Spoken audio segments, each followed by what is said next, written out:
Mm.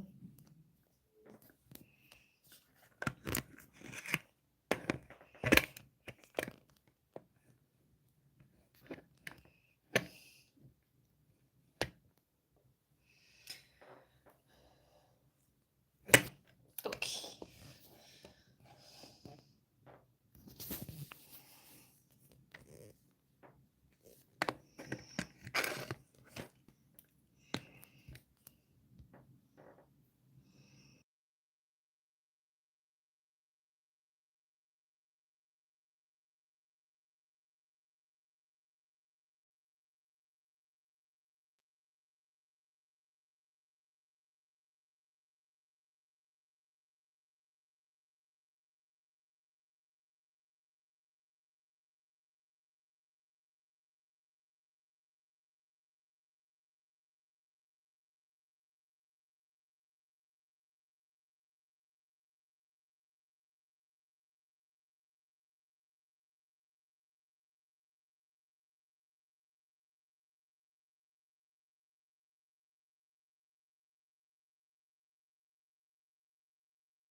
Days. Whoa. Brittany Murphy's in all three stories 1 day. Benicio del Toro 3 days.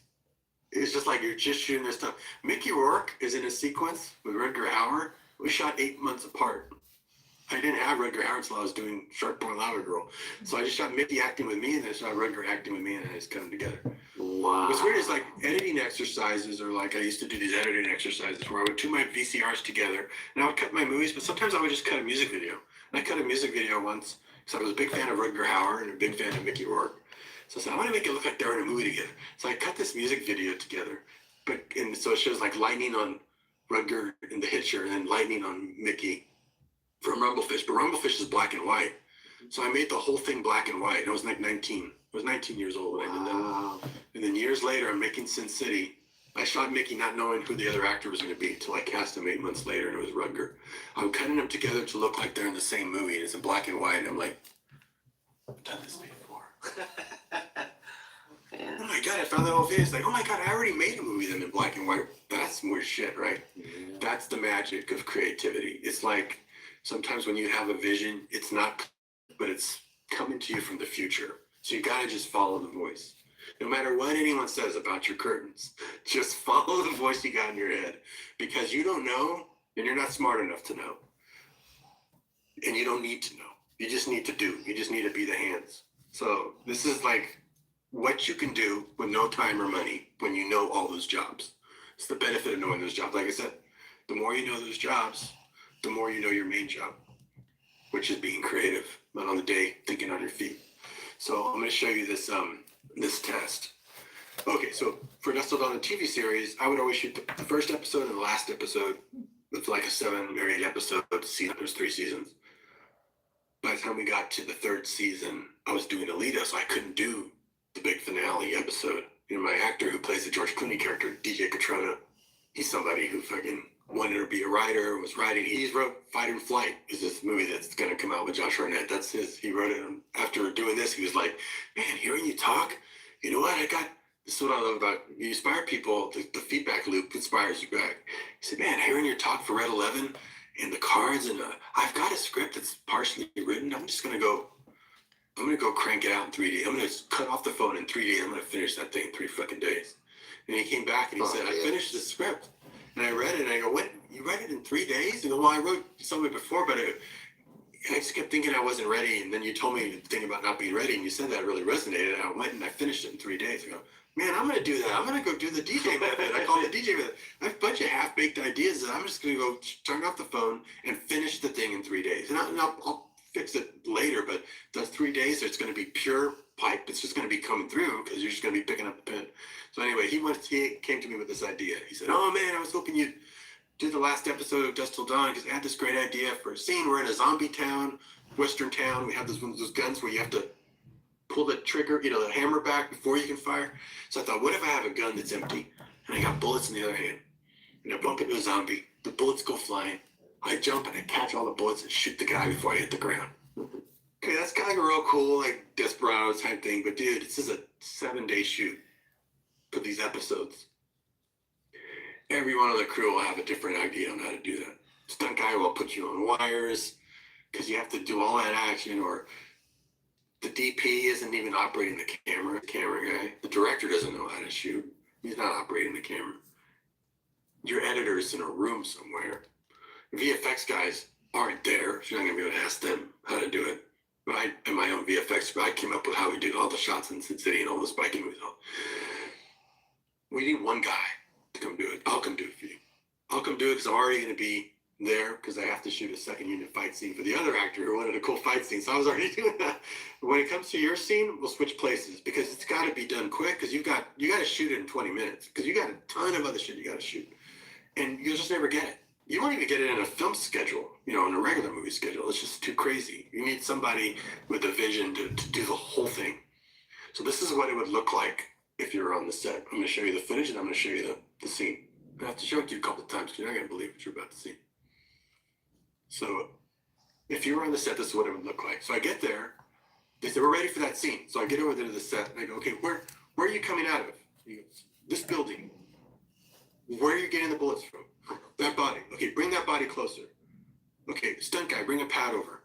I want to see you just jump and start to twist as if you're turning. I just want to see how much air time you can get to get any action there before you hit the pad. He starts to jump. He barely starts to jump and he's already hitting the pad. So I was like, okay, hang over. You get out of here. DJ, you're going to do it. I have no idea how I'm going to do this. I hadn't thought about it before. But now you're there. This is so awesome. And now the options are very limited. You're very limited. Look at the sun. You're going to see the sun not move. You see, that's the point where the sun starts getting lost. I have to shoot this in 20 minutes. You're going to do 3 jumps. And I'm going to cut it to look like 1 jump. All the bullets are going to miss. Only one's going to go in. So here, just follow what I'm saying. We don't have time. What cameras do we have? What's on the A camera? A long lens. But that's my camera. I'll operate that. What's on the B camera? Steadicam. Leave it on Steadicam. No time to convert it. At one point, I want to lower it. So just flip it upside down. We'll flop it later. Give me the main camera. Okay, DJ, start running towards that bullets and grab it and pretend like he gets shot out of your hand. I shoot it in slow motion, but I'm showing you how it would look on the set. Okay, now the bullets are flying. I'm going to add those digitally. I'm going to hold the bullets up to the light in each angle so that they know what it's supposed to look like so they can match that. Otherwise, it'll look phony. Now, first jump. I just want you to commit to just jumping out and just look at the barrel. Just look at the barrel on your hands when you're jumping because that'll look like you're looking at the bullets. And just don't even think about that you're going to catch a bullet. Don't think about that you're going to start turning. Just stretch your body out. Get a really graphic look. Now, look how cool that looks. And then the side view, shot this at the same time. You can already tell it's going to look like bullets are missing, right? Mm-hmm. Okay, now I need this part though. I need the part where he's catching the bullet. This little window there. Mm-hmm. How am I going to do that? With a lens that long, it's going to be all out of focus. It's not going to be slow motion enough. He even knows me and he's like, what the hell am I doing? So just lay on the pad and rock up and down. And as you're coming down, that'll look like you're falling as I'm zooming in. Because I'm operating the camera and I'm cutting this in my head. Yeah. And I'm saying, just do it again. He's like, what is it? Rock up, and then as you go down, it's going to look like you're falling. Well done. Bullets. Okay, well so now done. You've caught a bullet. One went in. Now, second jump. When you do the next jump, as if we just passed those other moments, you've caught a bullet already. So now you're going to snap it close and start your turn. That's all you'll get before you hit the pad. Snap, turn, right? So like, okay, I want the cameras to feel like they're dropping with them. That'll give you more of the sensation. So let's actually lower that Steadicam shot, flip it upside down and get a low angle. See, look at the sun's right there, hasn't gone behind the building yet. That, and then my camera, I lowered my camera down and I got that angle. Right? Okay, now, last jump. I bury a thin, I said, just bring me a thin mattress because I want him to do all the stunts. I don't want a stunt guy because he does this himself. He just did it in 3 jumps, but the audience will know. They'll just be like, we believe that this guy can do anything. I want you just to finish by turning and cocking the hammer back and firing before you hit the ground. I'll give you 2 takes for that. Almost gets it there. And then we do a second take. Boom. The other one was probably a little better, even though you don't really see it. I've got to go do everything. I got to cut it. I got to add the sound effects myself. I got to put the music in myself because music guys would just end up filling it with music and ruin it. Yeah. Sound effects guys would just fill it full of sound effects and ruin it. I want all the sound to drop out. So as he's jumping, all you hear is the wind in his jacket. the clinking of the bullets as they're bouncing off. So you have this breathless moment, no music, cut the music. In that moment, you cut it. So that you're like, I wonder if he's going to make it, right? So I go home, I cut it. Before I even have the visual effects in, I just cut it that night because I cut my own sound effects. I cut my sound effects in. You can already tell it's going to work. You can already see, but even with the bullets not there, you can tell by the sound where they're going to be. It's going to work. I call them up and say, dude, this is going to work great. So then I go to the effects guys and I go, okay, there's the bullet in this frame, and the next frame it's here, because I used to animate. In the next frame it's there, then it hits the barrel, and then it starts bouncing this way. I want it that clear so we can follow that a bullet was supposed to go in, and then it bounced way over there, and then this bullet bounced way over there. And then they send it back, and a bunch of bullets come down. No, guys, listen to what I say. I'm going to show you again. I'm going to draw it to you again. Just the sound will play like there's multiple bullets flying. I don't need to see all those bullets, or the eye's not going to know where to go. So then they got it right. Brilliant. Yeah. And then check this out. I'm going to show it to you twice because you're not going to believe it.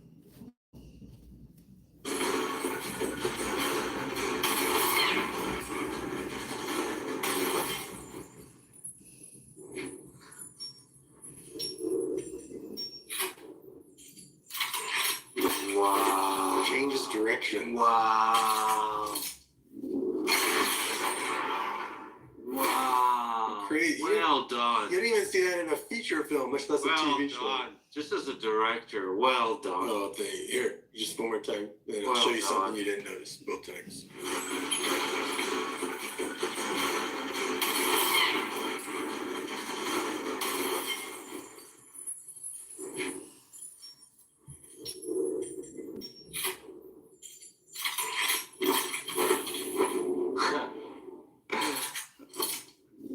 That's amazing. Just those decisions coming together All perfectly. coming Just together, really and well like, done. and like this, you got minutes. Just moving the camera like you decided to do Yeah. really worked really well. The balancing of the mattress, whatever. And it's that not like you worked have this whole plan figured out ahead. You're literally in the moment. It's coming through you. But you're It's seeing coming it through though, you. right? And you're I'm seeing it because I've done it enough. That's Yeah. why you really want to learn all those jobs, because if you come to a moment like this when the shit's fucking hitting the fan, you got to know how to pull it out. You could have gotten all those people together and they never would have figured that out. You had one person had to see it all the way through. You're seeing the bullet, how it's gonna go in the result. I've done it enough times to know that if you don't do it just right, you're gonna lose the image. You're not gonna know where to follow, and you'll miss the point. And also, yeah, I love that you're thinking about where the eyes of the audience will go, and that's like I feel like too many people might think about some more general concept of a scene versus like the audience, where's their eyes? Where's their eye? Well, you're drawing it through sound, through picture. I'm gonna show you.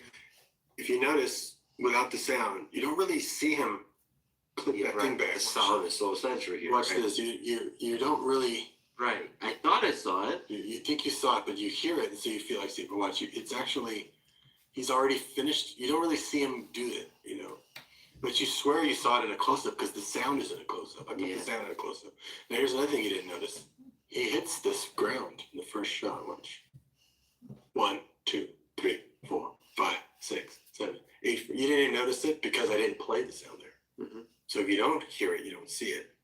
And if you don't see it, but you play sound, you hear it, then you see it in your mind, right? So check that out now with the sound on, and you'll see both those parts play completely different now.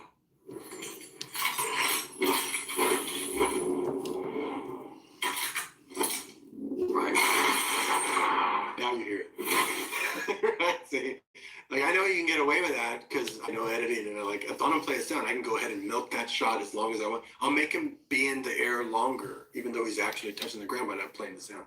And that comes from, you said directing, but it's not directing. Like, people can direct and say, this is what I want, but to actually execute it, you need to be a craftsman. And to be a craftsman, you have to learn all those crafts. And not just with the visuals, but with the sound. With the sound too. Sound is so important. Sound is half the picture. Sound, and if you cut sound, you realize how important sound is. I would learn so much by doing those movies, like Desperado action movies, where you go, wow, the sound, I can add an extra sound effect of an extra punch he didn't even throw. And it sounds like he's beating the shit out of this guy, and you only need to see 1 or 2 hits, and you can hear 5. You know where you can push your limits because you've done it. You've done it, and you've got the experience. It's so amazing that you can use sound to make a person believe they saw something that wasn't actually there on the screen. Yeah, your brain fills it in. That's crazy. And that's why that's so important, because if you don't know that, you'll be on the set shooting 10 takes of that. Because you're like, no, he didn't. I didn't see him click it back. I didn't see him click it back. That's really needed. I can do that with sound.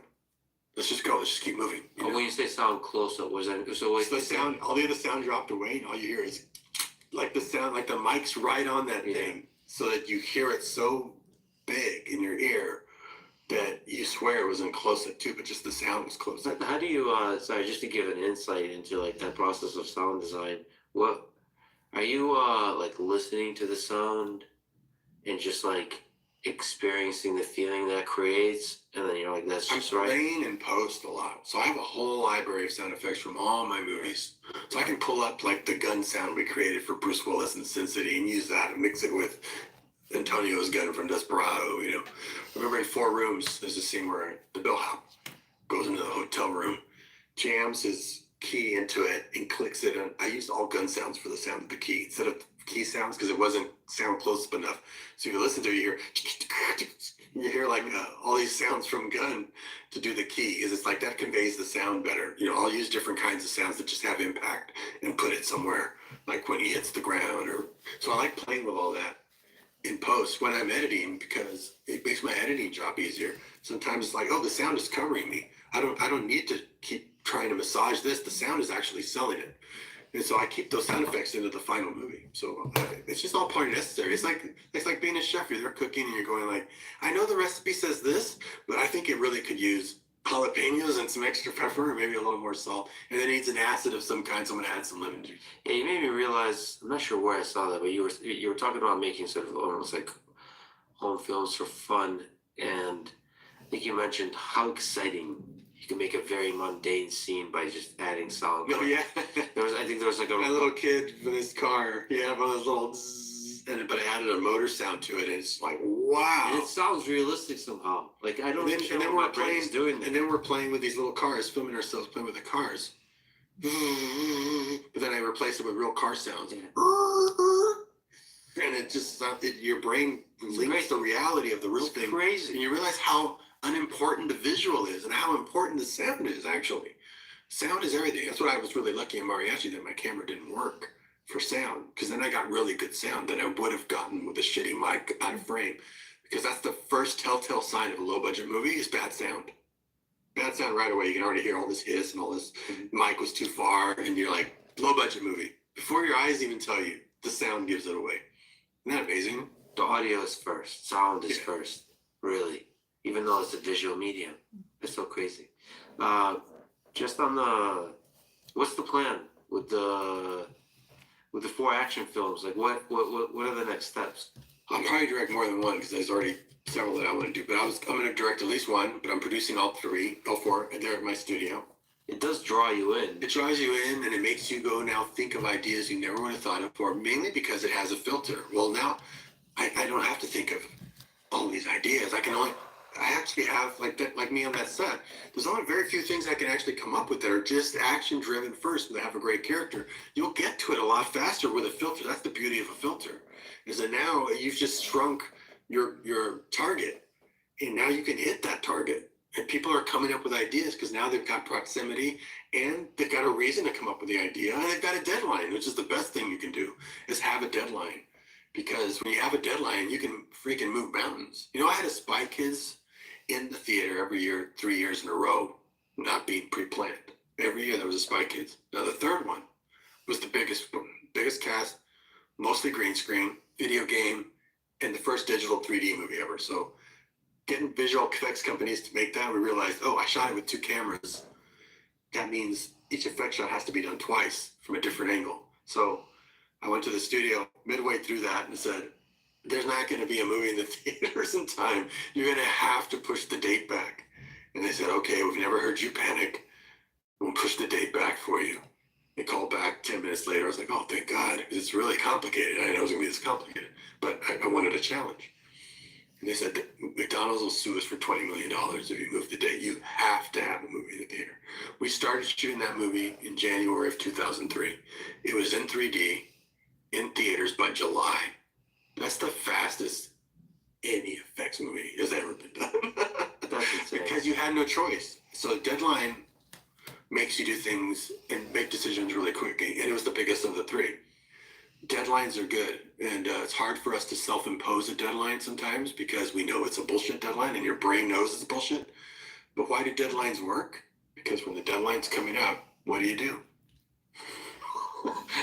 You can't. You start to put the pen to the paper, and it starts just flowing. Right? You have no choice.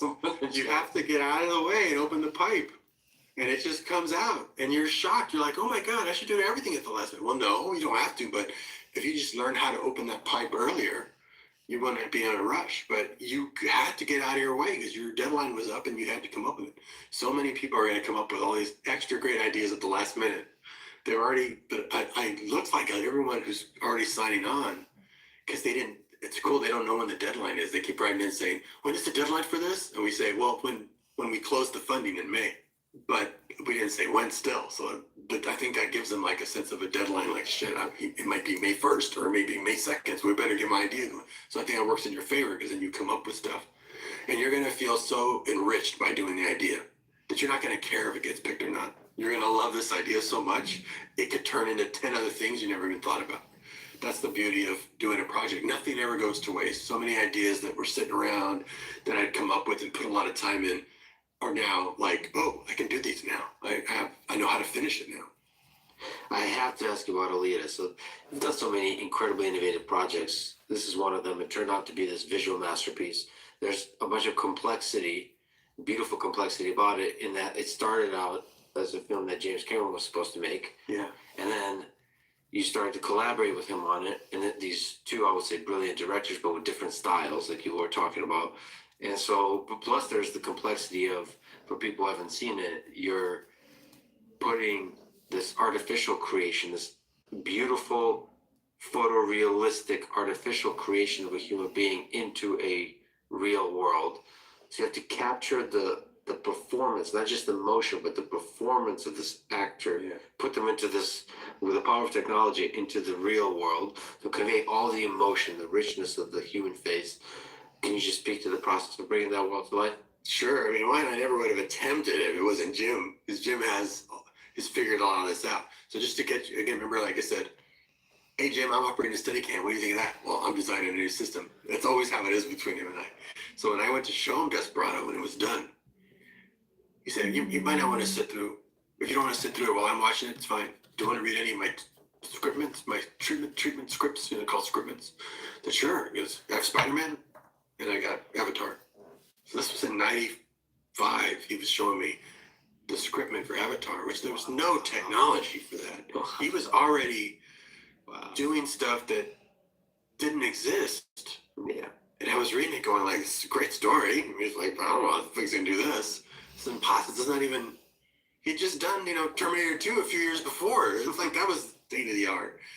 So Alita was gonna be the movie he did first to prepare for Avatar. And so he had already done some prep work on it. It was based on a manga.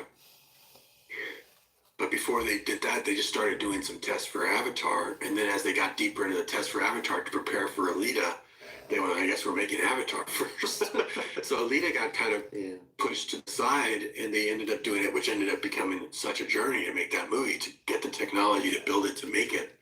So I remember visiting him on the set. I mean, I've known him so long. I was on the set of Titanic. That's how long I've been around this guy. I was on the set of Titanic. I was on the set with Sarah Connor and Arnold Schwarzenegger and Eddie Furlong for the 3D ride he made for Universal a few years later. So, I mean, I feel like I've been around him a lot of his career.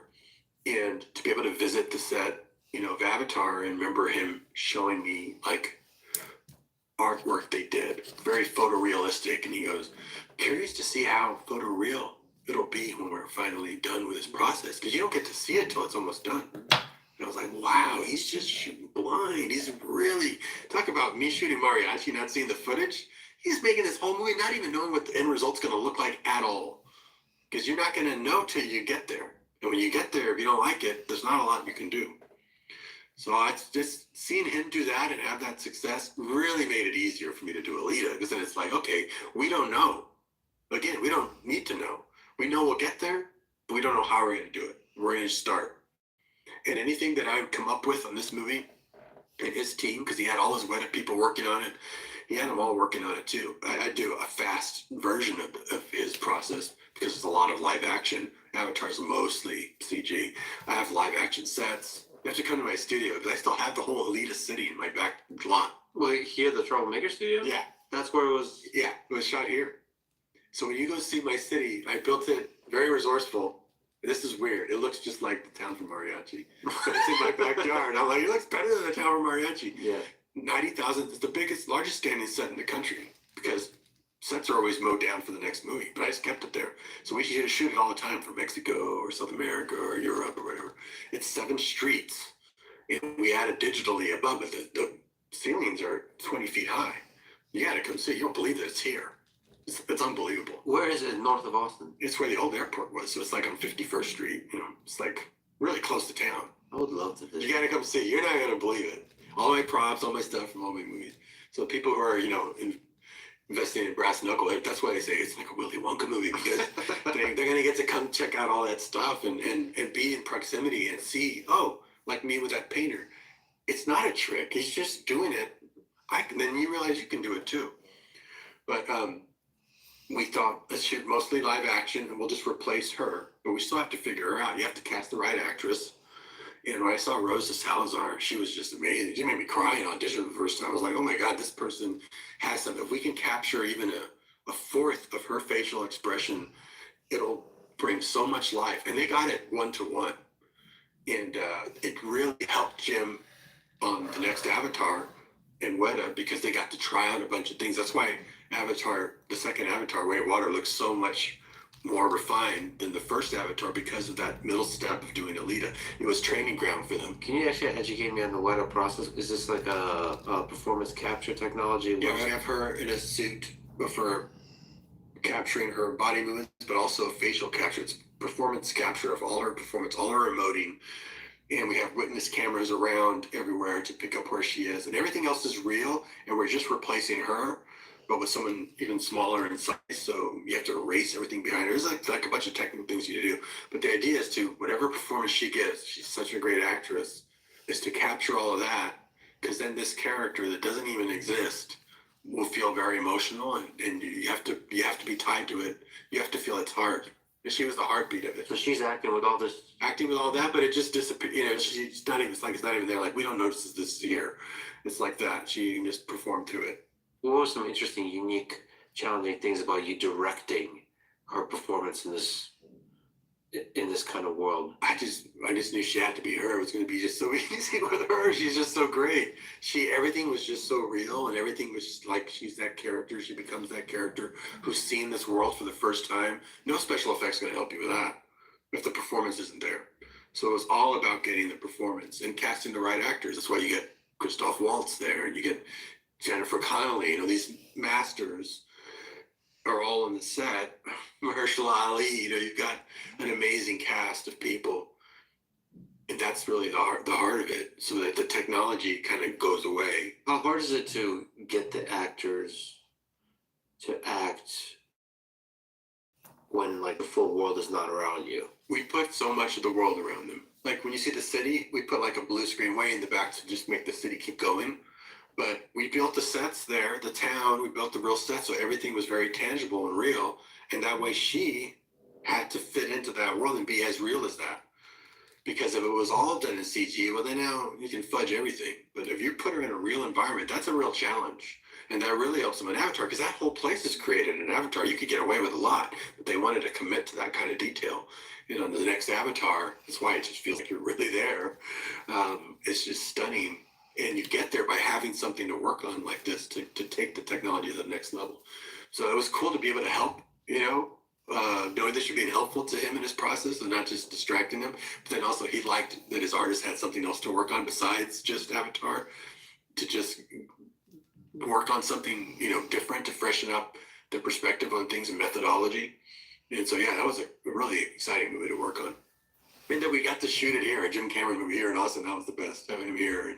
And my whole crew, who's worked with me 25, 30 years, everyone had an extra spring in their step because they were like, wow, we're working on a Jim Cameron movie. I mean, that's just like a high bar of achievement for everybody, working on it. Since we talked about a few other directors, can you speak to the genius of James Cameron? Like, what makes him special? You talked about some of the difference in your approach and his. He's created some of the most special movies ever. Also, what's behind that? What would you say is interesting about the way his creative mind works? I think any of those guys, George Lucas, him, John Lasseter, when he did Pixar, it's a mix of. I got really lucky. My first job was a Photoshop because my dad had a friend who owned a Photoshop. He said, "Your summer job," when I was 16, go work for my friend Mario. So I go to Mario's Photoshop, and I'm, developing pictures or you develop photos from film. And he said, "Here, take this camera home. Give me one of his cameras. Take this camera home and some film. I need you to learn how to use the camera so you can help me sell the cameras." Yeah. So I went home, and I have a bunch of siblings, so like, well, the stars of bedhead, taking all these pictures of everybody. I take it back, and he looks at the pictures when he develops. He's like, "Whoa, these are really creative. You're a creative person." So when sometimes people tell you something you can't unhear, and he goes, "That's a gift. But you need to know now you need to become technical. Because most creative people need technicians, and technicians always need creative people because they're not usually the same. You're born with creativity. It's against your nature to be technical, but you can learn if you apply yourself. And if you're both technical and creative, you'll be unstoppable." And I was like, "Stoppable, wow." So here, I want you to learn zone photography, like Ansel, I want you to learn the technical part of it. Okay. So that's why I didn't take a crew in mariachi, because I knew if I'm just the creative person and I need a crew to go actually technically make the movie, I'll always need something. And when you want to really change your life, you want to get your I need list down to little as possible. Because if you're like, well, I want to shoot my movie, but I need a cameraman and I need somebody who knows how to light it, your I need list keeps growing. That's further and further and further you will be from what you need to accomplish. So I kind of went down there without any help. So that, remember that script analogy where the guy said, throw away 3 scripts? I said, no, I'm going to write 3 scripts and then shoot each one so I get better at each one of those jobs so I can learn to be technical. My technical capability was so little, like I'm literally calling the guy on the phone. How do I use this camera? That's how little I knew about it, but I knew by doing the job I would learn. By being both, that's really the key. So Jim Cameron is like that. Jim Cameron, when you see those guys, George Lucas, very technical and very creative. John Lasseter, very technical, but very creative, Pixar. Jim Cameron, very technical, very creative. Putting those two things together is really what sets you apart from other technicians and other creative people. And it's very, very powerful. And a lot of creative people, again, it's against their nature to be technical. They don't want to do it. Make yourself do it. Read the manuals, take the lessons. It frees you up because then you can go do I just showed you in that demo. You're able to now be a technical person and creative, and then you're unstoppable. He's one of the best at it. And he just knows how to craft a story. He's very analytical as well. Like, we bounce off each other in a funny way. He goes, man, he came down to visit my studio before we did Alita, and he went, you only surround yourself with people who are like you. Like, you exude creativity, from every pore. Mm-hmm. And so does everyone at your studio. And I go, yeah, I didn't hire them that way on purpose, but I think if you're not that way, you kind of don't belong there and you kind of leave. Yeah. And then I went to his studio, and there are a bunch of Jim Camerons there. They were like, oh my God. They're all very technical. Yeah. You can't get all kind of fuzzy with the logic or you can't get really creative with the physics or anything. They're like, no, that's not how it worked. It would be and they're just, wow, super great at what they do. Bar is sky high. And they're all like that. Because if you're not like that, you can't hang with those guys. You can't hang with him very long. I heard a story where the guitar case being a rocket launcher, where to you create this real world where everything is possible. The magic feels real. And for James Cameron, he has to know how a guitar case would work that would actually able to double as a rocket launcher. When I show him the trailer for Grindhouse and he sees the machine gun leg and all that, he just goes, whoa! That's unbridled filmmaking from the id. It makes sense only the second you're watching it, not a second. But the second you're watching it, you believe it. Yeah. But he's really interesting in that he's so prolific. I walked into his writing studio, and it'd be like on one of the tables, Like, do you have those papers there? Imagine them that thick, that thick, that thick, all script. What are these? He goes, this is a whole, space opera version of this movie. We're not making that one. It's like, you're just cranking out all this stuff. It's like, again, can I take this and go make this, please? But yeah, we bounced off each other because I loved his analytical part of his brain. I'm not that analytical. I'm just kind of like, hey, I'm really creative feeling. I'm like, woo, I'll go this way, and then woo, I'll go that way. And he likes that about me. But I want to, because I think about things too much. Like, you think about things like, what makes a movie a $1 billion hit? What are the elements that you need? And I'm going to analyze that, and I'm going to make sure my movie does that. And he engineers a submarine that can break the world record. He engineers a movie that can break the world record. He's like, he has that engineering mind, but the creative part, that's very rare. So that's very rare, and he's capitalized on both. He had this submarine model like this big on his desk, the one that he broke the world record for going, and just seeing it and knowing he even have kids and stuff and wife, and I'm like, weren't you afraid going down there with, something could happen? It's like, no, I wasn't afraid. I'm like, why not? Because I designed the escape vehicle. Yeah, if I was any other bozo, I'd be afraid, but he designed the escape vehicle. That kind of confidence, that's him. He just knows if some other bozo had designed the escape vehicle, I would be afraid. But total confidence, because he did it. The confidence of extreme competence is brilliant. Just to get you excited about how creative this stuff is. So Desperado was the only movie on the Sony lot being edited digitally. Mm-hmm. Not only was I editing on a computer, I was editing in my house, which in 1994 was just unheard of. So I'm there in my house, and they made me cut in LA because at first I told the studio, I want to edit Desperado myself because it's important that I edit it. They go, no, you can't. Why not? We never had a director edit his own movie here. So we don't want to set a precedent. Okay, so I thought it would give you too much power. I said, this is the power of precedent. He said, well, you bought Mariachi, and I edited that.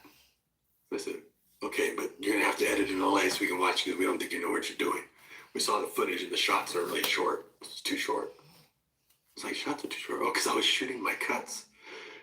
Like, they're used to seeing footage. Antonio walks into the bar, and it's going to be a dialogue scene. They expect the whole thing done from a wide shot. I would shoot the wide shot. He walks in, cut, move the camera. Let's get over here. Because I'm not going to use it for the rest of the scene. I know we're going to get into coverage because I've already cut it. So I was like, that's interesting. So I cut the first scene. Have you ever seen Desperado? The first scene is the best scene. Steve Buscemi's telling a story. He's talking about the myth of the mariachi. He's doing it's crazy. It's crazy. Great scene. So then they come over. I say, hey, come see my first scene. So they come over to my house. They watch it. Okay, you know what you're doing. They leave. But I was cutting Desperado in my house that I rented there, and then we shot Dusk Till Dawn at the same time. So I was cutting Desperado, 4 rooms, and Dusk Till Dawn myself. I'm the editor. I don't have an editing team other than the ones who import it into the machine. So Del Toro came over, Soderbergh came over. Can I borrow it for Schizopolis? No one had heard of somebody having an Avid in their living room. Jim comes over and he goes, I hear you have an Avid in your living room. And I go, yeah, come check it out. I'm just like, I roll out of bed.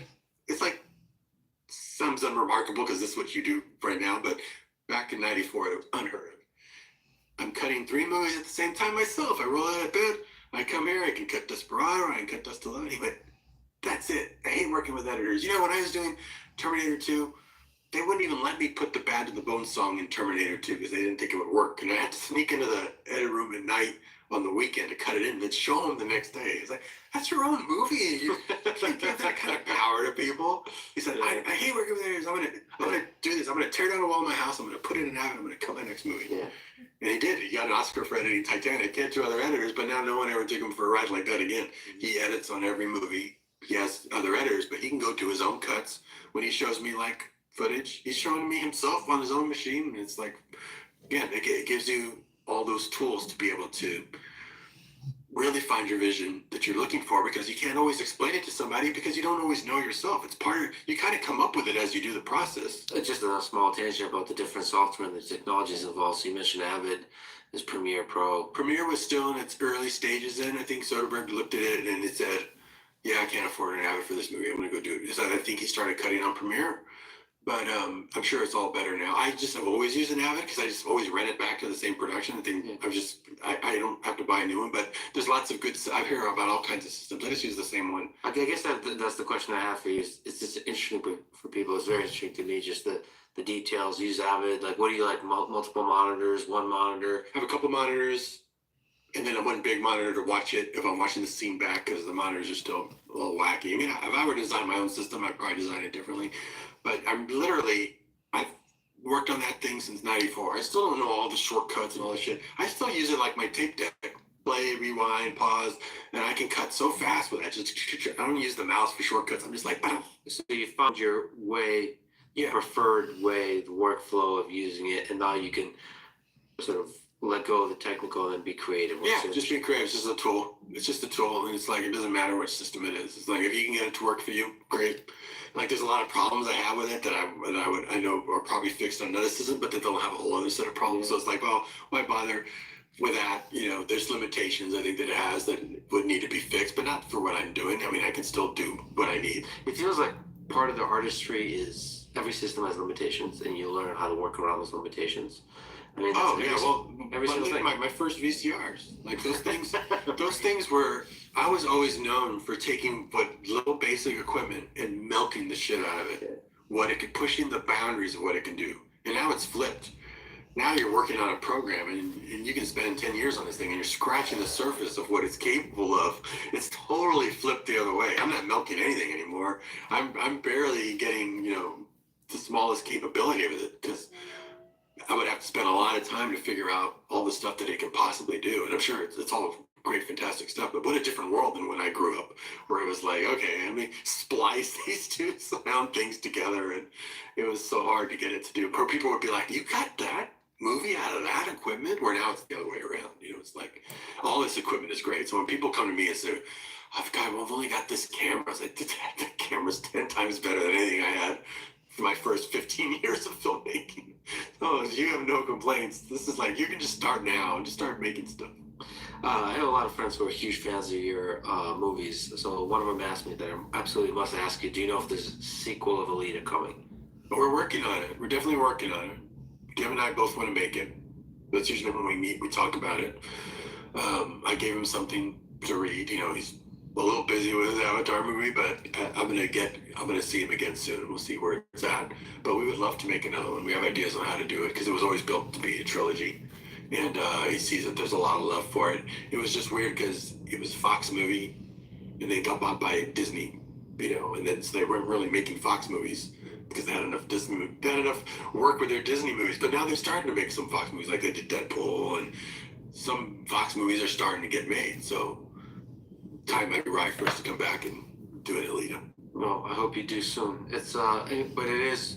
I mean, you do so many different kinds of movies. That's a whole different kind of puzzle, right? Yeah. No, but it's not a bad one. It's a good one. It's one of the few. Like usually, I make family kids movies or R-rated action horror movies, and that was the first time I got to do a PG-13 movie, which was kind of like it had a lot of action, but it was for families could watch it too. It was kind of like best of all worlds. I have to ask you about Sin City, one of my favorite films of all time. It was a visually stunning world.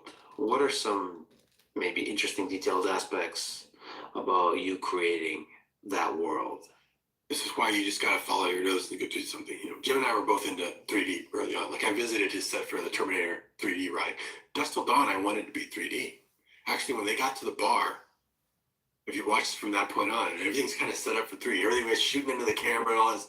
But the cameras they had for 3D and film were those old, shitty ones that were so bad that I went, okay, we can't do it. But I really wanted people to have to put on glasses when they got into the bar, and it was going to turn into a 3D different movie. I got to do that on Spy Kids 3D.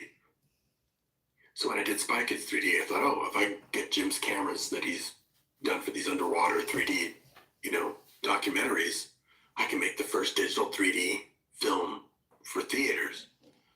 And so I did, and it seemed like the easiest way was to utilize that when you put on the glasses when you go into a game world. So there's a green screen, and we shot all the actors on a green screen for all the game stuff, and we do a lot of 3D stuff coming at kids' faces when they're reaching. My 3D is not like the kind they have in theaters where it's very polite. Mine's like theme park 3D, where kids are doing like that, trying to grab. That's why it was such a big hit. Nobody does 3D like that. But I wanted that. I want shit falling in people's laps, you know. So you remember, so you go, okay, this is why I'm wearing the glasses. And I'm wondering why.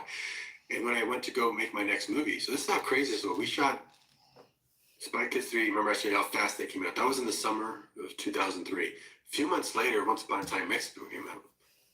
2 #1 movies, both were finishing trilogies of mine. And each one starred Antonio, Danny Trejo, Cheech Marin. When I was editing those at the same time, you'd be like, whoa, one minute they're killing people, and the other ones are like with the kids going like, hey, family. So it was really, fun. It was fun it's easier to do very different things than to do like 2 action movies or 2 family movies at the same time. But I was like, okay, what's my next movie gonna be? Oh shit, how crazy is this? Okay, so Antonio is on the set. I'm gonna shoot him out in half a day for Spy Kids 3D because he's only in the last scene on the green screen. Shoot him till lunch. Okay, now go away, put on your Desperado outfit because we owed some shots for Once Upon a Time Mexico on the green screen. He finished 2 trilogies in the same day. That's gotta be a first, if ever. No one's ever finished 2 trilogies in the same day. And it's just kismet. It's just how it happened to happen that day was just luck or the universe or whatever. But I needed to make it something new now. So I was looking through my bookshelves of inspiration and I picked up my Sin City books, which I've had. I used to be a cartoonist and I always loved how he drew that. Every time I'd see a different edition, I'd buy it, go home and go, oh, I already have this. I got like 3 copies of this already. It would just always grab me by the throat. And I liked that he was a writer-director in a way because he would not just wrote the comic, but he drew it too. A lot of times it's a different writer or a different comic artist. He's like like a kinship. This is someone who writes and directs his own thing. But I was looking at it and I went, oh shit, I know how to do this now. I just did it on the green screen. If I shoot this on green screen, the actors on green screen, I can make the backgrounds look just like this and I can contrast up the actors and I could get this very graphic look, which sometimes for a window, it's just a white box. So it's even got a sliding scale for budget. If I run out of money, just put the actors in black and white, just put like a white dot behind them for a street light and that looks just like the book. So I want to bring the book to life. So I'll show you how fast we go from development at Troublemaker. It was October. Once Upon a Time Mexico would come out. I was like, oh shit, I know how to do this now. Sin City, I'm gonna do a test. I went to my green screen here in my studio. You'll see my green screen where I shot all these movies. And I shot, my sister, myself, put it black and white. Looks just like the comic, but it's moving. So I call a comic book artist friend of mine, Mike Allred, and I said, do you have Frank Miller's number? And he goes, yeah, I do. Okay, I'm gonna call him up. So I called Frank Miller. Hey, it's Robert Rodriguez. I have a test I'm gonna show you for Sin City. I'm gonna be in New York tomorrow. He's like, tomorrow? Okay, yeah, sure. Come by. Meet me at this bar. Okay, book a flight for New York. I fly up there, have my laptop just like this. God, I that's show him, good. I go to the bar. I show him what looks like an image from his comic, and it starts moving. And he's like, wow, how did you do that? I said, I got my own studio and all this. And I started telling him, man, let's make this movie because no one had the rights to it. He never gave the rights to a studio. A lot of comics, oh, Warner Brothers bought this a while back, or then you got to go through the studio. He still owned his own rights. In fact, he'd gotten burned by Hollywood so many times as a screenwriter that he said, fuck it, I'm going to go back and draw a comic that's so raw that can never be made into a movie. So of course I call him, hey, let's make a great movie. So I show him how we can do it. And I go, I know you don't know me, and you're gonna have to earn your trust for you to give me your baby. But we can make this right away. And he's like, he's all excited for about 2 seconds. And then he goes, oh no, then we gotta write a script and the studio's gonna have notes. All that shit he's been through before. And it's not like that. I have a whole different setup. I got my own studio in Austin. This is how it's gonna be. If you like this idea, you're not gonna have to take any risk. Let me take all the risk. I'm gonna go write the script myself next month. It's gonna be unremarkable because I'm gonna write it right out of your book. I'm gonna edit 3 of the stories down. I'm gonna just take stuff out. Really, I might add a few things to connect it, but I'll write the script in December myself. No money involved. Then we'll call some actor friends of mine. We'll have them come to my green screen. We'll shoot the opening scene as a test, but it's also the opening scene. I'll do the effects myself. I'll do the sound, do the music. I'll do fake credits. We'll watch it together. If you like what you see, we'll make the movie. You give me the rights then. If you don't like it, keep it. It's a short film to show your friends. It's be really cool. So he's like, all right, there's nothing on him to do. It's all on me. I write the script in December. January, Josh Hartnett, Marley Shelton come down, fly Frank in. We're shooting for 10 hours, my green screen. We shoot that opening sequence. Incredible opening sequence. Record his voiceover right then in my little voiceover booth. Marty Shelton comes up. Why did I hire him to kill me? I don't know. Let's go ask Frank. He's right here. Let's go ask Frank. I want to know myself. So he tells her, and he's like, I want to do this movie. He's already, I was like, I tell you, Frank, I used to be a cartoonist. It's the same thing. You're already a director. You're just using a pen instead of a camera. The performances you get out of your paper actors are phenomenal. The shots you do are like beyond any DP's ever done. And the visual look, we've never seen that. I want to just take this and make it move. I just want the comic to move. Any other studio would just go make it look like any gritty crime movie, and they would miss the point that it's the visual is half of it. I want it to look just like this because it would be the boldest movie anyone's seen, because that's how it reads when I read the book. It's like if this was moving, it would be the most phenomenal movie. In fact, Aston, do you ever feel like directing any of these short ones? I thought about directing The Big Fat Kill maybe as a short film. You should come direct them. Shit, you should direct all of them with me because I'm really copying and writing a book. You should direct it with me. All right, let's go. So then January, okay, so remember, I met him in November. I wrote it in December. January, we shoot the test. Takes me a couple weeks to do the effects. He loves it. I make a meeting with Bruce Willis. Show it to Bruce Willis. What's so cool about doing that opening scene is that any actor I show it to now, I show him the book, which is awesome. You'd be playing this character, but look at this test. Let me show you the book, what it looked like before I turned this test into a test. He watches it, Josh Arnett, voiceover, music, titles come on, first name on the screen, Bruce Willis. They go, hey, look, you're in the credits. You have to do it now. Manifesting it, right? He's like, shit, man, this is great. I'm in. He's in. Wow. Go get. Everyone else from that it was just easy to get. And we were filming the movie. So February, right? Building a few little sets we had, like the bar. I told Frank, we don't need to build a bar, but I'm going to go ahead and build a bar so we have a place to go have script meetings. Everything else will be green screen. We'll build fake steps and things out of green. So we're doing that, and I'm casting the first one. We're shooting the movie by March, beginning of March. And I remember because my son was born March 3rd. And I was in LA for his birth because I was also recording the orchestra for the score I wrote somehow in the past few months for Kill Bill 2. That's how much stuff was going on. Yeah. You know, that's like when you just let it flow, you're just riding the wave. You're not doing any of that. So that's what's, by staying in that like urgent, there's always, the deadlines are just pushing you to create stuff. And we shot the movie so fast in record time. Now, not only that, I shot a whole other movie that year. I shot The Adventures of Shark Boy Lava Girl with kids that came out 2 months after Sin City the next year. Within less than a year, Sin City was out. You're shooting that in parallel with Sin City. That's hilarious. Is that great? Yeah, like sometimes we'd be shooting with the kids, and then in the afternoon, Rutger Hauer would come, and some of the Sin City girls finished, shooting stuff that we needed to film. It was just insane how fast we had to move. But I was doing it in I was editing. I just edited it.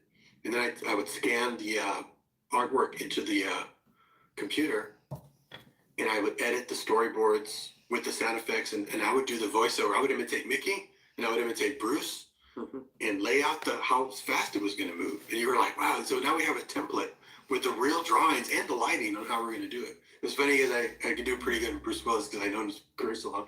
We were doing his voiceover, and he would hear my guide voice for the timing, and he'd be like, does that mean, is that you? Can't tell.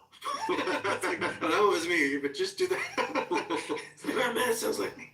First of all, why haven't films like that been made? Well, it's a very specific look because it went to that comic. The first music I wrote for that was the main title, and I called it Descent. I wanted the notes to descend because it felt like you were descending into this dark world, and you don't come out to the end of the movie. You're just like in this world where all these layers of unreality, like water doesn't photograph that way, snow doesn't, but it's there, and you're seeing it, and you're seeing the actors.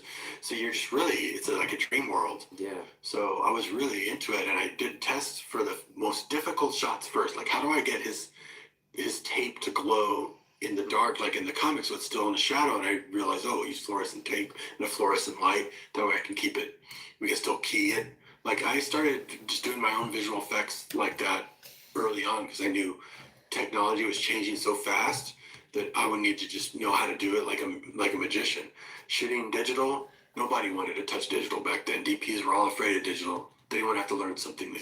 So I had to DP it. So me photographing it, I'm like, it's so fun to cut because, I mean, to light, like you have to have that light out of frame right now.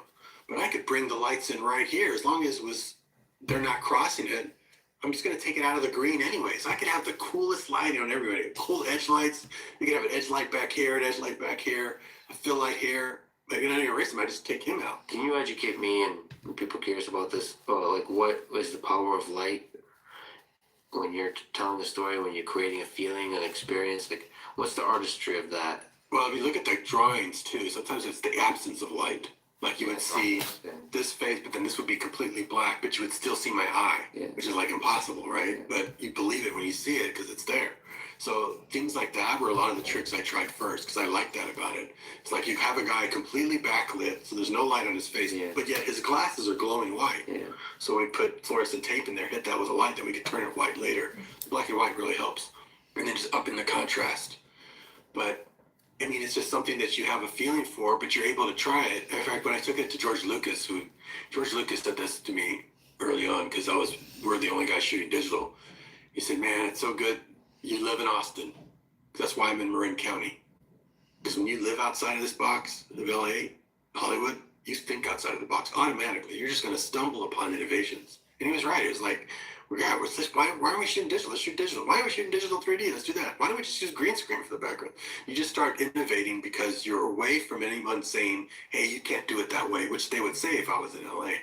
So we just came up with a whole other method. So I took him Sin City to check out the first thing I was going to show at Comic-Con. He said, now this will really show people what digital is capable of. This really shows how avant-garde you can get with that shit that you could never have done that on film, you know? And so by me versing myself in that technology early, I was able to make a movie like that. And then everyone had to play catch up, you know? So you should always just follow that's why if some people say, don't use those curtains, that's not going to work, just blow past those guys. Go innovate your own thing, because sometimes not knowing is better. You know, being too naive to like, don't you know you shouldn't have been able to make that movie that way? People would say like that all the time. How did you make movie rights for something that's not? Just, you know, it's impossible. It's like, why do you keep using that word? Because it can't be impossible if I did it, because I'm not that smart. And it's like saying, how did you get to the top of Mount Everest? It's impossible. Well, I just kept walking. I didn't realize it was kind of at a slope. I didn't really realize it was going up that high. Yeah, you've talked about like a big part of your approach to filmmaking to life is manifesting the reality you want. In fact, I should sort of comment. You know, I'd love to ask you about manifesting that. Like, you asked me at the beginning of this conversation, do you consider yourself a creative person? I should sort of reflect on that because I was very uncomfortable answering that. Yeah, I noticed a little bit, and I was like, I'm gonna free you up so that you're never uncomfortable again. It's scary just to say that about yourself. Because you think there's a lot of people who go, well, you're not an artist, you're not a creative person. But no, you're not saying I'm an artist. I'm saying I'm a creative person. But that's an artist too, isn't it? An artist isn't necessarily the guy with the French mustache and the funny hat. That's not necessarily what artists are regular people. Yeah. And regular people relate to art that's imperfect. If you can make art that's perfect, no one will relate to it. So when you think about it like that, you go, well, I can make imperfect art. So yeah, I'm an artist. And if you have doubt, you're an artist. That's an artist. Real artists always wonder if they're good enough. So you are an artist. Just by the fact that you had uncomfortable saying it, you're a real artist. Yeah, and there's some degree, I don't know if you could speak to this, but you know, there's a fear of creating shitty things. You know, I've created a lot of really shitty things in my life, and it always feels like that's really important to do. Okay, but you're judging something that you have no business judging. Right. Like, I have so many people. That's why I like making movies on purpose that have less money and less time. On purpose. Like, the biggest movie I said all the time on Netflix is We Can Be Heroes. I told them I don't want to spend more than $50 million. I know you all want to give me 80. But I want to be a hero and come in at 50 because one, it'll make it better, and then two, you'll make 3 of them instead of just 1. I don't want to just go spend the farm. And not many filmmakers will do that. They'll try to get as much money as they can. But when you're spending less, it's a win-win situation. And you have more creative freedom, so they're going to leave you alone. You can do whatever you want. So I like the creative limitations that come from less money. That's why I like brass knuckle films. Like, we're going to make them for less so that they are better, not to make them shitty. So many people have come up to me and said, you know what part I love in your movie? And they'll tell me some scene. And I'm like, oh, well, that's because we ran out of sun. And we had to, like, do that jump with just him jumping on a pad 3 times or whatever it is. It's something that you fumbled together. And that's what they're drawn to. They're drawn to that imperfect thing. And so I wouldn't judge it because somebody's, if you called your movie shitty, that's like John Carpenter saying, yeah, nobody liked the thing and it's a shitty movie and everyone hated it, so it must not be good. And then 10 years later, it's a masterpiece. So don't judge it because words we use on ourselves are very powerful. So if you say, well, I'm kind of an artist sometimes, I make a lot of shitty stuff. Well, that's gonna be your lot in life. I'm in pretty good shape for a director. It's not because I'm operating the camera, because I work out, right? But I always hated working out. I was not into sports. I was a filmmaker. I was a cartoonist. In high school, I was really tall. They would say, come be in our team. It's a small school. We need you. I'm like, I don't know how to play any of these things. I'm an artist. There's a line in the faculty that was my line to my coaches when they would say, you got to come run with everybody. I would say, I don't think a person should run unless he's being chased. I gave that to the Elijah Wood character because that's the guy I identified with. He's there with his camera, and that was me. So I hated it. And then because I was a cartoonist, drawing like this for hours, 4 hours, my back would go out for a month. It would just go out from being so tall and crunched over. And then when I started making movies, operating the camera and doing Steadicam, every year would go out to where I would need cortisone shots to get up again if I'm filming, or just be out for a month. And on Spy Kids 2, Ricardo Montalban had bad back surgery that went wrong, and he was in a wheelchair. So he's in a wheelchair and I'm in a walker. And he's like, I'm 84. What's your excuse? And I was like, I don't know. I just was operating steady. He goes, you have to work out, Robert. You have to work out. And I was like, yeah, okay, yeah, I know. And so then I thought, okay, next year I'm working with Stallone. Last Stallone. How do you get in shape? Because I need to get in shape. My back's always going out. He goes, get a trainer. Anyone who ever saw in Hollywood got in shape, they had a trainer. I say, even you? Anybody? Oh, I need a trainer. He has a trainer. So I go, I need a trainer. I can't train. It's like, well, shit, if you can't even train on your own, then what do us mortal men have? So I got a trainer. And guess what happened? Hated it. I would feel sick when he's coming over because I hate working it. And then some years of doing that, I can't stand it. But I know it's good for my health. So the desire's there. So if you can't accomplish something in your life, it's not a lack of desire. Like if you want to be more creative, it's not a lack of desire. It's a lack of identity. Like the fact that you were comfortable about saying creative, it's because there's a lack of identity there. You have lots of desire. You got to get the identity up, and then suddenly you're making shit. So a friend of mine from Mexico, she comes over. I have to stop smoking. My doctor said I have to stop smoking for my health, so so I'm not smoking right now. So I've been smoking since I was 8 years old. So well, you're gonna go back to smoking because you just told me your identity is a smoker. So right now you're a smoker who's not smoking. What's gonna happen eventually? You have to say I'm a non-smoker. Like just that lesson I had forgotten. You have to say I'm a non-smoker. Because what does a non-smoker do? If you believe you're a non-smoker, you hate smoke. Start choking at the smell of smoke. Okay, I'll try that. She walks off. And I go, shit, I forgot about my life. I wonder where in my life I could apply that. Working out. Of course, my God, I hate working out. No wonder I am so miserable. I'll tell my trainer and anyone who will listen. I can't stand working out. I don't understand sports. So that day I said, I'm an athlete. I'm an athlete. Yeah. That's the last thing I would ever call myself Yeah. all through my entire life. This was 2012. I'm an athlete. By the next day, not only did my life completely change, and it's easier if it's opposite day. Like if you're just doing it by degrees, that's bullshit. You got to go complete opposite. Because if there's like a donut, so if you say, well, I'm going to only eat half of it, you got to go, no, I'm going to get an apple. Opposite day, much easier. Not only did I change my life working out, I never needed a trainer. I have not had a trainer since all those years. Because I'm an athlete, I'll just do it. What does an athlete do? Yeah. An athlete loves working out. An athlete will make Totally. time to work out, Yeah. and they'll eat right. I would never be the person that would call themselves an athlete. But that's how much you can change your life by changing your identity. So if you want to be more creative, you've already got that in that desire. You've got enough of that. You don't need more desire. You need more identity. So you got to say, I'm a creative person with a straight face. With a straight face. So when I believe- say, hey, are you a creative person? You go, yeah. Because then if you say that, what do? You're going to do more creative stuff because that's what a creative person does. It doesn't make sense to me how manifesting works, but it does seem to work. Like basically visualizing a path towards a certain kind of future. I guess everything around you, everything within you kind of makes way for that. makes way for the possibility of that. It's weird. It's weird, but it's kind of nice to know that you can do that. But you have to just have that conviction and just say, start with a label. Yeah, the Start R. with the Yeah. The double R or the label you just gave yourself. Yeah. Like I changed my label. My label was I hate working out. I'm an athlete. I'm an athlete. I'm not a non-athlete anymore. I'm changing my label. And you get so inspired because now you know what to do. Because you can't help but conform to your identity. You're always going to conform to your identity. So just change your identity and you'll change your life. But and it's not that hard. I didn't have to go get hypnotized or anything. It was literally, I just told myself, if I could do that, go from a guy who doesn't want to work out, hates it.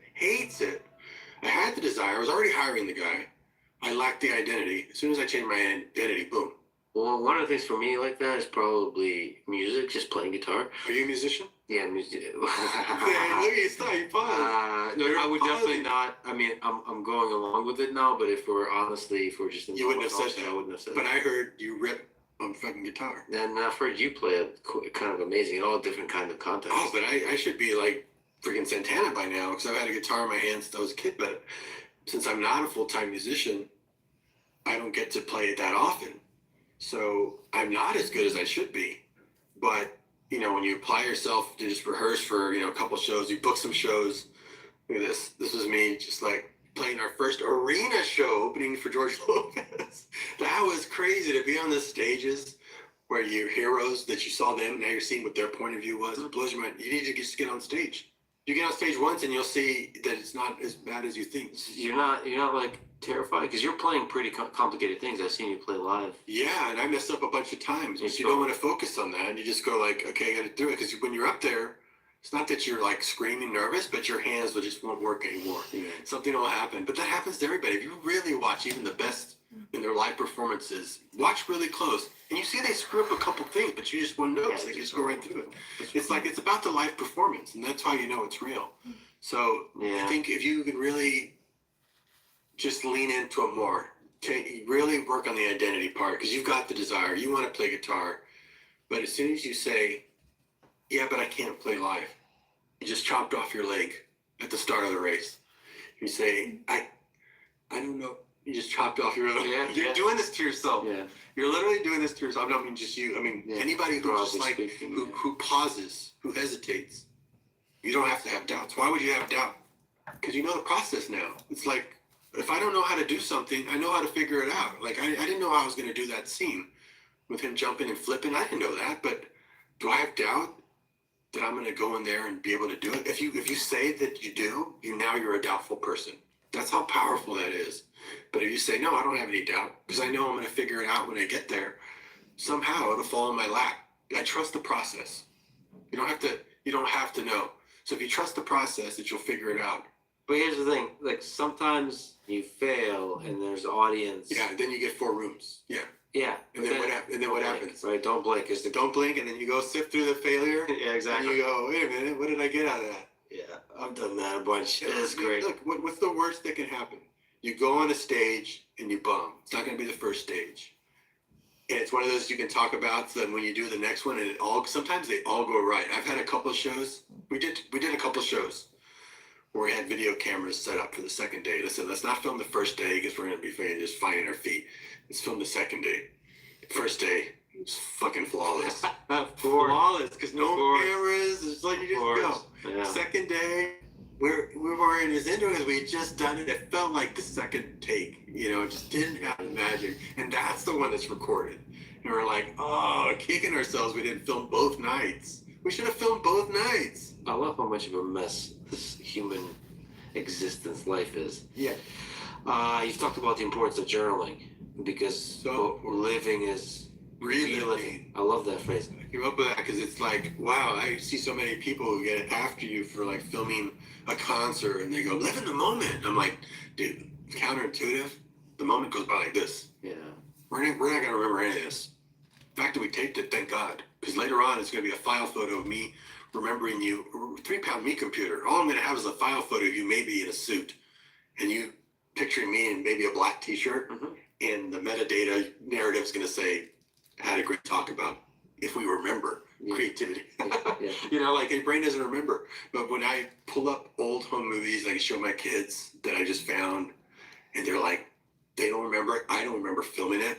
And it's like New Adventures of. It becomes iconic and it sticks in our head. And all our jokes are based on old things that we used to do and say. So living is reliving. So keeping a journal is very important because I found that anything in the past 15 years, it's like I'm reading someone else's journal. I'm like, I didn't even know that's where I got that guitar. I thought I bought that guitar. It was given to me at $10,000 Santana. It was given to me my birthday by the studio that I made that movie. How did I not remember that? It's like crazy what you don't remember. And the brain is it's not a very reliable computer. It's made out of freaking butter. That's a really profound idea that so much of our life is lived through replaying our memories. And then watching stuff is one of the ways to sort of refresh, give some more, texture and details. Makes it iconic. It makes it iconic in your life and part of your life. Otherwise, it just went by. It went by. Like I'll ask people, like, we just had what did we do last week? What did we do last Wednesday? And they're like, I can tell you because I wrote it down. But I'm not gonna remember it. And then when you go through your journal, like I go back and I find, wow, life-changing thing happened Friday. Another life-changing thing I didn't know at the time, till now I know that really set me on it, happened Saturday. And another big freaking thing happened on Sunday. Like they come in threes sometimes. You start being able to predict the future a little bit because you see the patterns. And it's pretty wild to do that. And I swear, I've talked to people, big group of people, 500 people. How many people here journal? 2 hands, 3 hands. I couldn't believe it. It's like, man, you guys, if there's anything I'm going to impart on you, is journal. Your life is way more interesting than you think because it's not going to feel like anything while it's going by. But in retrospect, you look back. Like I can just go through, I keep a journal, 1 file per year. So I started a new one in 2025. If I want to look up, like I'm going to do a director's chair episode, I look up Michael Mann. All the conversations we had since 94 that I wrote down that I felt, and I was like, oh my God, I can't believe we said that. That's how I knew about that thing with Quentin. I had forgotten about that story with Quentin saying, Pulp Fiction. I'd forgotten that because from the moment I asked him that question to the success at Cannes was very quick. So it was a lost moment in time where I had it recorded down to the time, down to the hour when I asked him that question. He thought it wasn't. He didn't think that was the one for him. Yeah, and there's I don't know, when it's private journaling, there's an honesty, there's an innocence that about like the dreams you have about the future, the conceptions you have about the future. I mean, that's what this thing is a journal. It's just a journal, and it's like. But the profundity comes out back, of it. It's crazy, yeah. You didn't, and so much I figured out. Then I'm talking like a professor by the end of that. Like people come up to me and they're asking me all these questions about stuff I wrote in there, and I'm like, I wrote that in the book. Shit, I was smart back then. What happened? I don't remember half of that. But I think that it's the same thing when you go to teach someone. Your mouth opens and stuff comes out. I'm always taping myself, like when I go to give a talk, because that's also the pipe working. Someone else is talking to you sometimes. So the act of sharing, that's why I've always liked to share information, because the feedback loop is insane. Like me inspiring DJ to go write. He writes the script in 3 days, comes back, tells me, now I'm doing that method. And it's like, wow, people come back with their version. And I love telling my kids stuff that I learned that I wish I could tell myself, but I can't take a time machine. The closest thing is telling your kid, because then they can take that information and process it. So many times they've come back and said, wow, Dad, that lesson you taught us about this is really, it's really become in our minds. Yeah, what was that? And they tell me, I'm like, I never told you that. They said, yeah, you told us. Well, I told you maybe 10% of that. All the rest you added. Oh yeah, well we embellished it over. Like they turned it into something else, and it's like, wow, that's so cool. But yeah, that thing about reliving, like that was one of my favorite ones. Just my mom turning 75 and not wanting to do anything for her 75th birthday.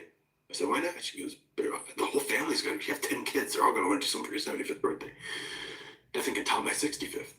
I was like, what are we doing on your 65th? I didn't even remember even. I'm the one who orchestrated it all. She goes, oh, you flew everyone in from all over the country. You gave me a car. I gotta have a journal of that, so I'm sure I have video. I go back 10 years, I see what tape I had it on, find the tape, pop the tape in. Forgot about all this stuff. So I cut together a 10-minute version of it, showed it at her 75th birthday. Just watching the old one. Everybody was like, oh my God, look how young everybody was. Look how small the nieces and nephews were. she starts bawling as soon as she gets the key, the gift of the key in the video, because she realizes now what it's going to mean that she's going to get this car. And so it's like, wow, let's just play the old tapes. We don't even have to do anything anymore. We banked so much amazing stuff that we've all forgotten. That, you know, my kids just love watching their old home movies. They hardly remember any of it, but even a VHS to them is virtual reality, because compared to our memories, it is virtual reality. They're like leaning into the screen to see what's around the corner, and they're remembering the place and the sounds. And they say, "Oh, we left the living room. It's like we're there." It's like, wow. I was always afraid they would see this old footage and go, this is dog shit. What kind of camera was that? This is the limitations of, you know, you put up one of those files on your screen, it's like this big on your laptop now. That's how low res shit was back then. It didn't matter. It's like, comparing our memories, that stuff, living is reliving. Like, pull up that, shoot as much as you can, take as many pictures, but write the journal, because you'll have a picture, I swear, you're not going to know what it's from. Even 10 years from now, you won't know what that picture's from. You read the diary, you go, oh, that's what that is. Oh my God, you can piece together all these things that are important to you, or that become more important with time, actually. And you know what's important later compared to what's been happening at the time. To add on top of that, so journaling is a kind of raw, or like home films is a raw projection of what's going on in the moment. I think it's also really powerful, because I've done that, is to do a high effort description of where your life is for you, just for yourself. So sometimes journaling is like low effort. Yeah, sometimes it's just, I just want to mark that, you know, we had this conversation, I have to go do something at 5, I did that.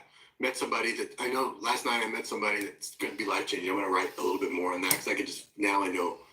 But I'm going to just record it so later I look it up. So one of the cool things you could do is, you know, like for example, somebody, Jamie Mr. Beast does these videos, which are great. I think it's a great exercise to do for yourself, which is a video he records for himself that he doesn't look at, to be published 20 years from now. This is a message to myself 20 years from now. Here's where I hope you end up.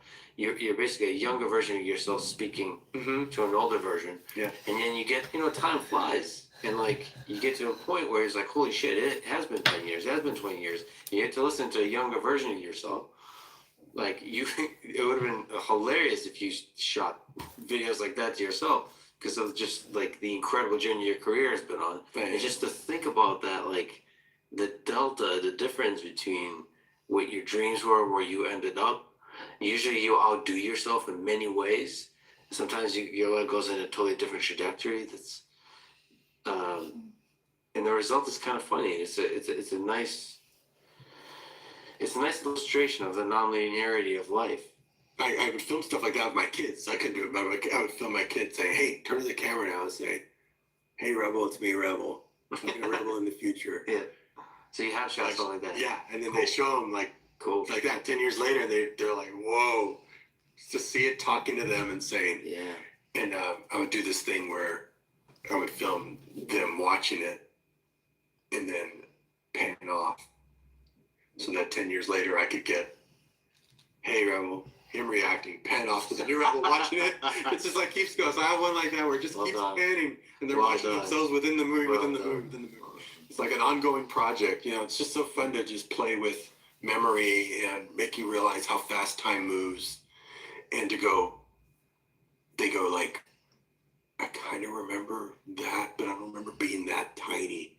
Yeah. I had that memory. It's like wild about time moves, and it makes them feel much more precious about how quick time moves and how important every little moment is, because you see the fragility of it too, you know.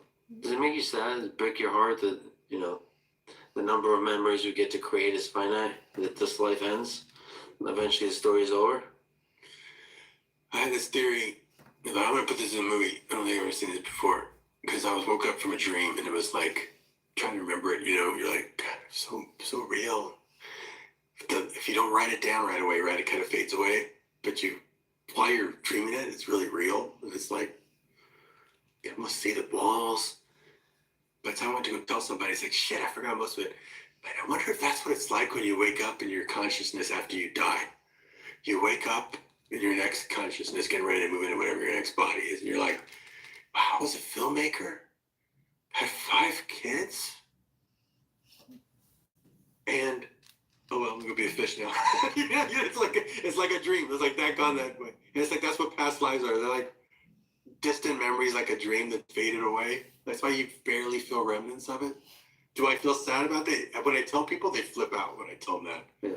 Like I said, I want a character to be like that. Like he's dying. He's like, I don't want to forget this dream. I don't want to forget. Don't let me wake up. Don't let me wake up. But you forget, especially the moment you try to tell somebody. Yeah, Until the next That's fish. right. Yeah, the next thing.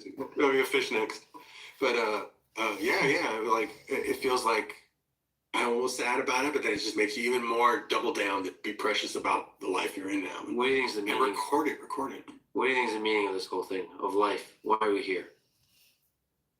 I mean, I really feel like my kids and I were just talking about this last night. We were just blown away. We did this Asterian astrology. I think it was the oldest form of astrology. It just nails each person. And it's like, yeah, because when you have a kid, you realize right away, this isn't my kid. This is not I'm just in charge of him. It's a completely different soul. He's a different soul that ended up in my hands. It's not, there's physical characteristics that get passed on because of just how biology works. Even sometimes posture and movement is the same. But the actual person is somebody else. And all the kids, I have 5 kids and I had 9 brothers and sisters. They're all different.